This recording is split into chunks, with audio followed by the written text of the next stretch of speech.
Masigi Shona could be what Tanzasita Tamina Gatava, Masigi message of our Sigi topic. Be strong and of a good courage, I will say. Pangal Layu, Amusu, Fabugida Mokona for Fabugida Mokona Lay. Pangal Kalu, Amusu, Fabugida Mokona for. I got topic secret aminasi. Be strong and of a good courage. Si topic sida Pangal Layu, Pangal Kalu, Amusu, Fabugida Mokona for. I go topic sida ko si so he secret aminasi. Joshua chapter 1, Joshua hariba larikasige chapter 1 verse 6 and 7 9 asida sunhai. Joshua na lengwa apawa po panduk ama pada taruk tagina mapan pawuday koy nasi text asi yung nasi topic asi shoro ay na koy da karihan shoro na karihan fongdo lambagay haben Moses na nongga khaba matung Joshua hariba isogi manay pa sida mapui buwana Joshua da isona fongdo kiba wahi kyasi Joshua bu isona seasoning ba Joshua da isona pikiba pangal Joshua da isona pikiba thona adugi thona ado ekoi masi yengese hallelujah isora ngakcheng se Sargada lebi pa iso thongja lebi pa na ko thagacheri isona ki mamon yamlo wahi sina ne ngangbi nasana na ya na ki namang lepchere na ya hakuna na sinabi thawa esemona na thamuk tobi na ki pangal thona khudim hapchen bi na ina nokshin jeri pro na ki pangal thona khudim phongjeri pro iso so na na asigi message asigi na ki wa pa osi pa na ko yam thawai de revival thok sige pro revival phongje ena pangal phongje pro 나도 와이오빠는 안고 터부터 위에 타서 하이저버 따비고 가신저버 그들나 로기고 다같이 예수 그리스도 나kim에 다같이 아멘 조슈아도 마포이고 이쇼나 마포이고 이쇼나 모온다 통나 피라메 조슈아도 순하이 be strong and of good courage for unto these people shall thou divide for an inheritance the land which I swear unto their fathers to give there. Apoy mo shastra wahin hai. Thona pho pangal layo amasung thona pho. Hey Joshua na koi thona pho. Pangal layo. Aphabagi da mukta thona pho hai. Pangal layo. Karamba pangkari gi pangal no lai duri se kari gi da mukta aphabagi da mukta pangal lai gi da. Aduga thona pho do isna kari gi da na aphaba thabak gi da mukta.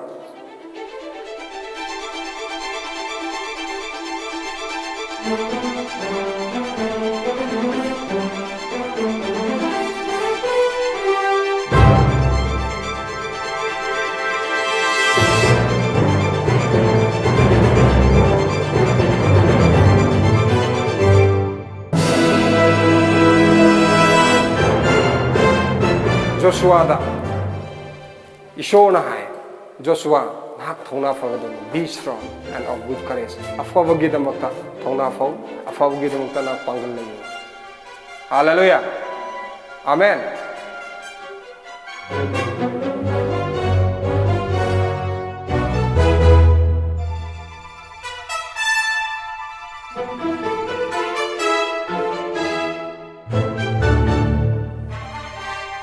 Sure shastra way na hai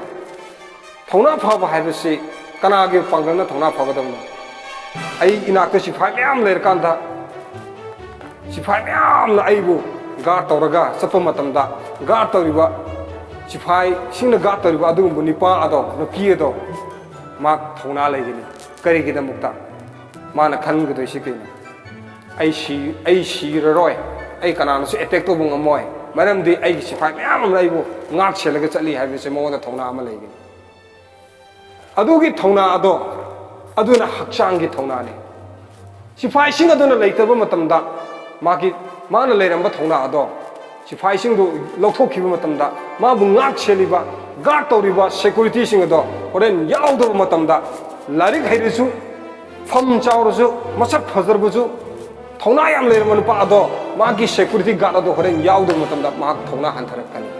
ma ki bo hor kani kari gi dam ta ai di ngam ka sifai ai bu ngak le le mani jidi sifai ma ta le tre ai gi ngak na bodyguard am ta le tre aduna ai mi ni attack tor ko ya ai ni ai bu mi ni pha gi be phu gi be pun gi be kari do bo ya ha na ma aki bu na than ma ora machine ai bong pa mi gi thona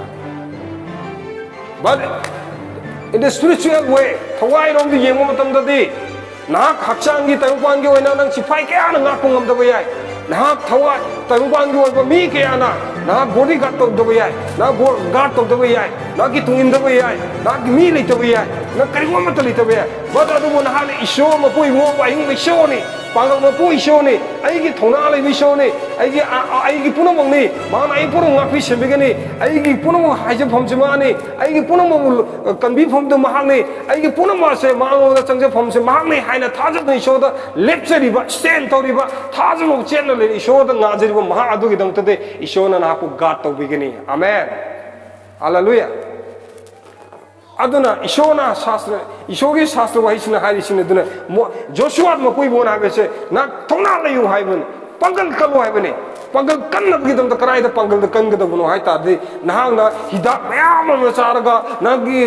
nagi vitamin em ta salaga hakchang pangal ka khat lama sa thak mayam to ga ma pangal kan bu do nang cha ma thai nge gi dina kan ga ne cha ma thakul le pam kana na pangal sundar ka ne adun hakchang gi pangal ne adu thawai gi nang pangal ka ki ha bata de nang thawai gi dum na pangal kan na gi dum de ge da uta thawai gi pangal pibi ri ba thawai gi pangal hapi ri ba adum ba ipa isho sida lepcha ba chang jo ba thawai gi sin jak cha ba ma aduna pangal thawai gi pangal fangani hallelujah amen God is good all the time God is good isho je matam bunung tu fai matam bunung tu isho je fai hallelujah adar mahana ikoi da mayak she ne koi da hari even Joshua da fa hai wo hai se Joshua khakta gi wafam nate is to all of us ikoi punamuk tane mas adana sas ne wai na hai na pangal le yu kari gi dam makta lan theng na ba gi dam ta awa ana wa lan theng na ba gi dam ta afa ba thabak gi dam da na thona le gi dam ni khong thang dok na chat na ba gi dam na thona le gi dam ni isho gi wa pok chandong na ba khong thang dok na ba da thona le gi dam ni mi sing na fa pok tam thong na ba gi dam na thona le gi dam ni mi sing ko awa ana de kan bi na ba gi isho da pusalang na ba gi isho da lang isho gi achum balang bi tam bi takpi na ba gi dam na thona le gi dam ni hai hallelujah amen praise the Lord Joshua da nahana Israel gi chindral of Israel gi masa sing adu afaba lambi da lamjing na bi dam nahak na Israel gi masa sing du hujikti Moses lai kidre Moses sigre Joshua Moses sigra bani na nahak ti Moses sin ga da ba nahak ni aduna nahak na Israel masa sing se nahana ching lusing da na nang afaba lambi da lamjing da bani hai ba se ma Joshua bu shona ko kopiram aduna Joshua na Israel masa singdu lamjing dana afaba mana afaba thawna leiba lambi da ma shona lamjing bina bagi dam ta Joshua ko khandok nami so likewise shona God has chosen you and I ishona nang ai se khankre karigi dam da tayong pa da pap chela ba papi kaya awa na tan ta dana leiba mikabira khon thengna dana leiba punsi mahal lage ai punsi jelo shankar asa leitre hinga nabi lambi leitre asa leitre ai igni habda karim ta leitre sa na ngai chinjang leitre ngasi nom ngi sa ri sina hai horeng gi de hayeng gi de khoi khangde huji eng cha ri busina horeng dang isa na ngai te haina awa ba kaya teng thana oidal leiba thamoi de kapcha pirang sin thari ba kaya bu themdok na ba adum ba ami singo themjin bina na ba awa ana bu gi mi sing adu themjin bina na ba mateng pang na ba ai koina ingthab gi afa ba lambi da ching bina ba gi dam shona na ha pu kan khandok pi khre ai ha pu khandok pi khre hallelujah amen nahak se isam jam mi nate ishona Joshua bu khandugum na nahak ai ha ki punsi ju ishona se tayong pala se da nahak ai ha ki punsi su karium hiram khara da ishona sina da gi dam God has called you out ishona na bu kok pi khre God has called me out ishona ibu ma pan thona kok pi khre karigi nam da ma ki ya tham singa ne ma ki thong sing tong na gi dam aduna ishona ha be strong thongna layu adugo afabu gi dam da pandal layu amusu afabu gi dam thongna layu ꯑꯩꯈꯣꯏ ꯍꯥꯏꯃꯤꯟꯅꯁꯤ ꯄꯥꯡꯒꯜ ꯂꯩꯕꯤꯌꯨ ꯄꯥꯡꯒꯜ ꯂꯩꯌꯨ ꯑꯐꯕꯒꯤꯗꯃꯛ ꯊꯧꯅꯥ ꯂꯩꯌꯨ ꯍꯜꯂꯦꯂꯨꯌꯥ ꯊꯧꯅꯥ ꯂꯩꯕ ꯄꯥꯡꯒꯜ ꯂꯩꯕ ꯀꯅꯥꯒꯤ ꯃꯄꯥꯅ ꯄꯥꯡꯒꯜ ꯂꯩꯗꯣꯏꯅꯣ ꯏꯁꯣꯔꯒꯤ ꯃꯄꯥꯅ ꯊꯋꯥꯏꯒꯤ ꯄꯥꯡꯒꯜ ꯀꯟꯒꯦ ꯍꯥꯏꯕ ꯇꯥꯔꯗꯤ ꯅꯍꯥꯛ ꯊꯋꯥꯏꯒꯤ ꯆꯤꯟꯖꯥꯛ ꯌꯥꯝ ꯆꯥꯕ ꯇꯥꯏ ꯊꯋꯥꯏꯒꯤ ꯄꯥꯡꯒꯜ ꯐꯪꯒꯦ ꯍꯥꯏꯕ ꯇꯥꯔꯗꯤ ꯊꯋꯥꯏꯒꯤ ꯑꯣꯏꯕ ꯆꯤꯟꯖꯥꯛ ꯑꯁꯦ ꯆꯥꯅꯕꯒꯤꯗ ꯊꯋꯥꯏꯔꯣꯝ ꯌꯥꯝ ꯆꯪꯁꯤꯟꯕ ꯇꯥꯏ ꯑꯃꯦꯟ ꯍꯜꯂꯦꯂꯨꯌꯥ ꯑꯗꯨꯅ ꯃꯄꯨ ꯏꯕꯨꯡꯉꯣꯅ ꯍꯥꯏ ꯖꯣꯁꯨꯋꯥ ꯅꯍꯥꯛ ꯊꯧꯅꯥ ꯂꯩꯕ ꯃꯤ ꯑꯣꯏꯒꯗꯕꯅꯤ ꯑꯗꯨꯅ ꯈ꯭ꯔꯤꯁꯇꯤꯌꯥꯟ ꯑꯣꯏꯕ ꯇꯥꯔꯗꯤ ꯌꯤꯁꯨ ꯊꯥꯖꯕ ꯇꯥꯔꯗꯤ ꯑꯩꯈꯣꯏ ꯁꯣꯟꯊꯕ ꯃꯤ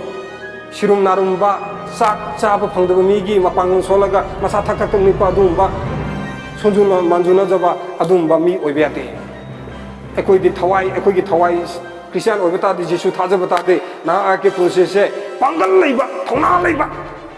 란 아둠바 타와이게 란 피제 세설라가 통나 레이나 쿨라이 파르 렙트나 란 탱나라게 한 레이바 란미 아무금 부시고 타와이기 란미 셰키 오이게다니 아멘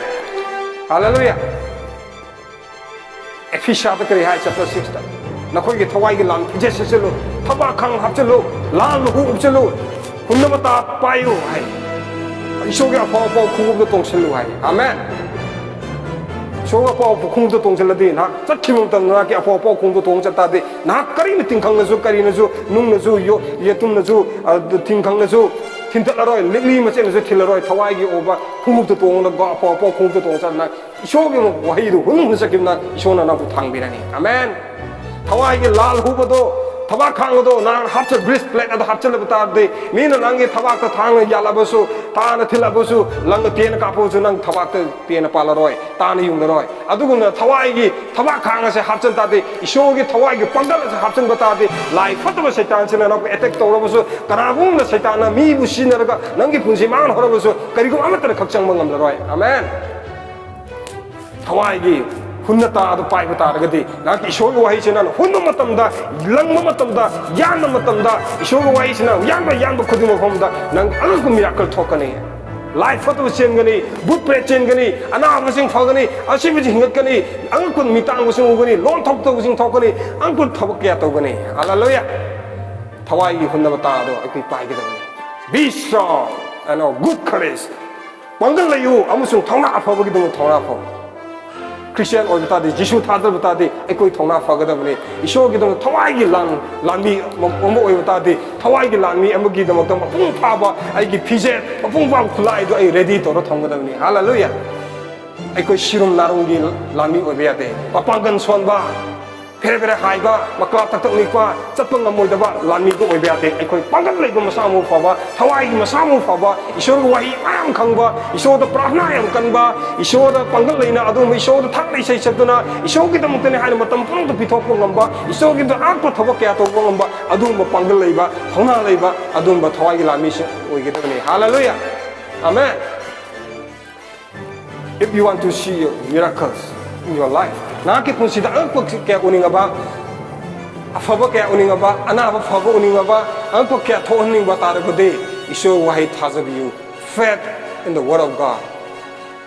isogi wahi sida faith on word of God iso wahi da thazabiyu nan iso wahi da believe in God believe in his word maki wahi da nan thazarba iso da thazarba iso wahi sina tasang thazab le tardi na thona lakani hallelujah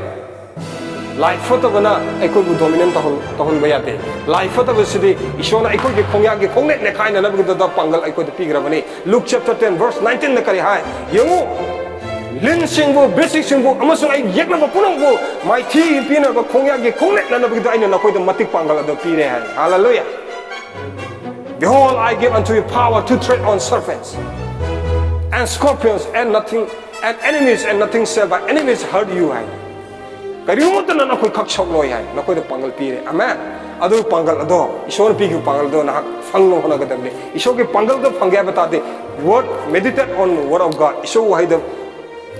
meditate तो पुनिंग चंगु ईश्वर वही थाज़ बियु ईश्वर वही लोग से लो अदो का ना थोना लाकनी अदो तादे life तो नेखाई होना मने अमें हालेलुया हान नशीगी निमित मरीनी ममांगदा namjathang ai bu khun adu dagi pi masa ma buchanga evil spirit na mabu possess toraga life fatabana devil na mabu mase but na mas ot leidana queen matong queen hola toraga leibna pine na pi masane leibazane madi queen toraga bazane evil process e amuk phaba amuk hoba marakta dum hoba adum adu kharga saminje pudo dum hora dum leiba nahandi pi masane asibugum na phamung da taraga leire hana adagi phone tore phone tawraga prana to bi da ya raina prana to phone to e nong su kan tai prana to do tanja do sa adra ba nong ta bani na phone pre to ya de nong ha bu ngai raga moi de som thu na to ning ba pi sa da si bu gum na gyan ta de pra poma da ta do na ling su ling de bi wa ngang su ta de kum de bi so di ho na ga kai ma lai fa to ma hat ka de to pra nga moi di pak tu lo re adu ba pai shona ikodi piba thona ado ai isho da thona le ai isho gi dong da pangal le ai isho gi dong da thona le afabu gi dong da thona le amen adugi afabu gi dong da ina leiba be of good courage haiba be strong haiba joshua da pi kiba thona pangal ado adugumna ai ndu se isho da pi kibi gi maramna ai gi du pangal thona ado na maram moiraga aina phone ado da prana tawi nipi masa ado phone ado da loudspeaker thalaga kudak ado da magi mana ko maya thamaga prana to mutamda kudak prana to ba tawing manung adu dun pi macha do mon de yet lama fataba lai fataba amu spirit do jisu christing da tan thokre jisu ni chen ki bu se ai ni mi du amen adu de gi ni pi macha do jisu christing da pai de chin khalo hai ni chin khalo kan de ni pi macha do gyan tar e ra ho re du wa ngang mong kre hallelujah adu ni wari share ibe manung phare ka na ma nungai re ai kaim yang nge ai yam harau re to na man prana to re hallelujah la hole amen la hole jisu na ibana phare la hole de di hoji phau karim de to gidre ni yam nungai na ngarang ngan report pira men ngan baga asmaina yam phare oja yam harau we yam manungai re ngai na tum me ngai thare pothare pra phau re yam nungai harau re ni report pira ni shor gi mati ngan sakot to amen hallelujah si aduna nagi punsida isho nagi punsida isho na smai an po thabak to bi miracle ke an po kya su uning batati na isho da thona le pangal le na isho gi wahi meditate to isho na pangal pi bi amen na buta to pangam gani asibi ngam ngam gani aduga min rang bu hon gani lo to laina ke cancer ke na fagani hallelujah game blesta national game blesta 4 stage cancer nu pa ma pra to da fagre Shon I wish naraga. Shon I wish naraga. 4 stage, last 4 stage ni. Prahato ure. Chalaga prahato view ana kaur kodagi chala prahato bakan ni pangato. Padan puning honge, puning patan honge isho da commitment pire. Ai ana abase isho ai na ana abase farbe dei na nang ana abase farbe isho gi na kari to guni commitment piu. Adu mutung nang ana farbe ni hai. Padan ai gi ana abase farbe dei. Ai isho gi shaba to guni wa box to bachat kani. Mi singda ai gi karol kai ta ai imung munung da ai gi chin nau singda mi kya da ai shon ana phale hai gani aduga wa pok chen do gani jisu ga chung ba se tha na ba gi do mi singda ai jisu ang bi shon ana pha mi shon ai sai na sadok gani han man kam yem pi ti ishor ma puming phala na honga ga prana to mu tam da khudak ka do da ishor ma ki ana ba da lok thok re mai hong na chak pu gum na ma sa pun mo mai hong na chak ai isu prana to mo tam ishor mai hong na sai adu ishona khangale ma ana ba lei tre lok thok re khudak adu da ma gi makok chikam ba lum ma masa da chikpa na ba le ma mem da pung mang kre hallelujah nonga laga i ngata ma pung mari da salaga doctor na test to bi matam thare hai na i ngata pung mari da chalaga test to bukan da result lak bukan da nang gi cancer do leiram dre cancer ma kre result dal lai tre ari nang normal la e hai na result pu do se do la kre hallelujah Cancer tha 4 stage siba yaraba pung pham tan pham ge ba matam ngai re leibu gum bani ishona kandiri bani hallelujah be strong and good be strong and of good courage bangal layo amasu afagu na thona layo aduna nang na ana ba gi do prana tong da ai ana ba se pharoi haina nang na thona lai da ba tar gadi ana ba duna nang ngom gani aduna ana ba do jisu christ na dominant tong na ba jisu christ na ko sa hat krabane jisu christ na ekoi dam da ana ba khudum awa ana khudum lo thok krabane hallelujah nak thongna legadabni isu wahida thongna agene pangal phangadabni asu miracle kaya healings kaya asu paw kaya se taning oda ki punsi da ang kaya je thokning ba oi targade nak isu da thongna legadabni isu da thajab chetkadabni isu wahida meditate tawgadabni pung sang isu wahida nainagadabni amen. Verse 7 kara only be thou strong and very courageous that thou mayest observe to do according to all the law. Nakoina thongna pagal kalo amasung nakoina amasung thongna layo maduna nakoina maduna madugi matungina nakoina wild sing laws wild sing do ngakpungam gani which Moses my servant commanded thee. Nako aigi nai Moses na koida hairam basing dung na yathang tormo sing turn not from it to the right hand or to the left. Nakoina aduga that thou mayest prosper wheresoever thou goest. Nakoina chakhat nakoi punsi de chakhat ke haiba targade nakoi punsi de mai pa ke haiba tarde chakhatba mai pa ko punsi ar ke dade nakoi gi wakhal ado thajabado hanthaganu thajabado chela lepu thona layu aduga yet to oida hai humdo puyeng yeng ko chat chatna amadum to amadum yeng amadum try to tawgunu hai akoi de thabak se ama mai pak targadi as mangon da haina bin yadre amadum yeng amudum ye amudum tangmi gi hachana bi de kaino mi amada thabak ma han wanongani mi maduna oidre kan mi amudum muchat kani amadum muchat kan ye to muchat kani oidum khada wangdo hona gani so la sa fail oi pasa na tinga to kana tab aduna Joshua na hai nakoina ye to oida khada wangda ku chat chat kanu lenganu don't move don't turn on ganu khada wang ye to on na yeng na chat kanu nakoi saukhat na nabagi damta nakoi punsi saukhat na bagi damta nakoi bu bo phang na bagi damta ishor wahida thajab leyu thajab pagal leyu afabagi dam thona phana chen lepagal leyu hai hallelujah amen nage adongi punsi de su ai punsi de saukhat na bagi damta ai punsi su saukhat na bagi damta nungai na bagi damta kari do butai ha de nak thona phana lei ishor da thona phab lei butai nak chakhat kya bata de ai punchi chakhat kya bata de koi punamak se ishor da thona phan le patai ishor da nga ja batai ishor da hai ja batai hallelujah amen. And be strong and good courageous afabagi dam thona lei pangal lei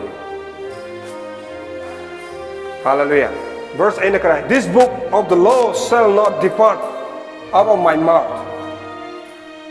but thou shalt meditate therein day and night, that thou mayest observe to do according to all that is written therein. For then thou shalt make thy way prosperous, and then thou shalt have good success. Hallelujah. Masigi larik ase this book of the law shall not depart of my mouth. Aigi chimbala dagi aigi chin achidagi masigi waila thangi larik ase kaidongu su thadok kana chatloi hai sigi isogi oiba afaba waila thangi larik ase isogi oiba afaba paugi larik ase aigi chimbala dagi kaidongu su khak thadok kana chatloi but adu moina ma tawim song nakoina ayu nungthin numidang nakoina buhai sida naina jagadabani wai sida naina jagadabani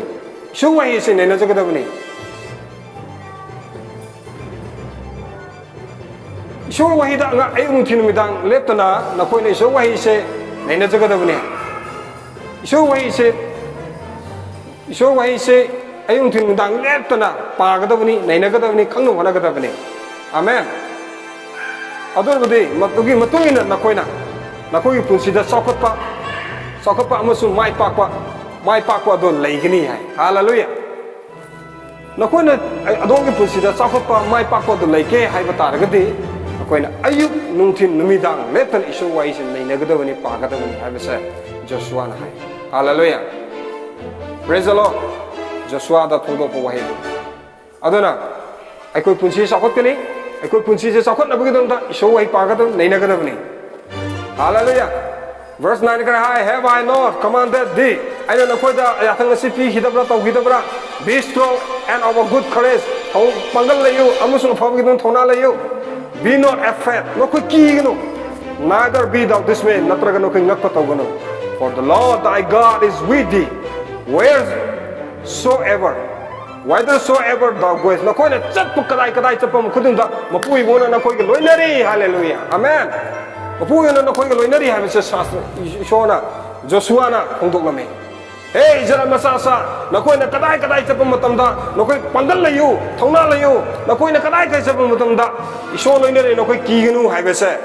Joshua na harim amen ngasi su aduna isho thada don lai bai koina ngasi tayung pangi asungba awa ana lakpa pandemic situation sida yung corona virus ki ana ek adigi toan top laina ke agna wa ana ma sa ba phang tabagi lockdown to bagi sen tholak tabagi paisa parak tabagi asuma tanja church ka ba yarak tabagi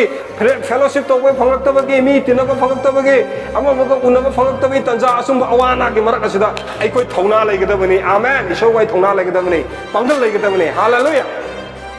Masina ikut punci tem toloi dah bani, church kaba ya adre hai na koi isho de laptop kadam nate, church kaba bisa building tu dah cakap gakta, isho kumudu nate, nan laiba mafam kudimak tu madu, tu isho kurma ya, church habis building nate, church habis nak hakcang nak wiri bang, nak sini hakcang nak ya hakcang tu church ni, amen.